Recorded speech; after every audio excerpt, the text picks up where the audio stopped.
Сегодня в нашем зале присутствуют люди с разными судьбами, характерами, разными жизненными ситуациями. У каждого присутствующего в нашем зале человека свой жизненный путь и свой жизненный опыт, порой очень трудный и героический. Один мудрец сказал: молодость подобна жаворонку, который имеет свои утренние песни. Старость подобна соловью, у нее песни вечерние, поэтому каждый возраст хорош по-своему.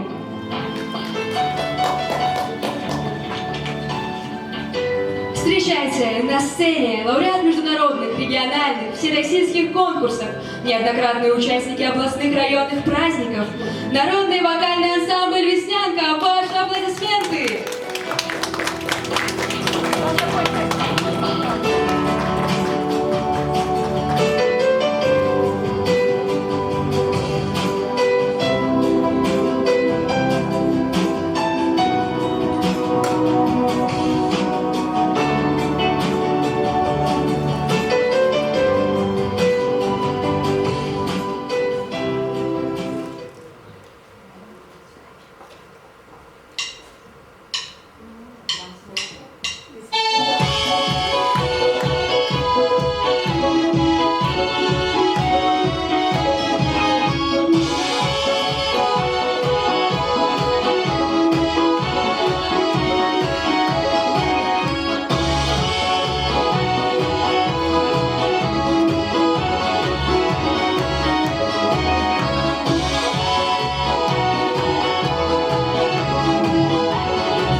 пахнет яйцо.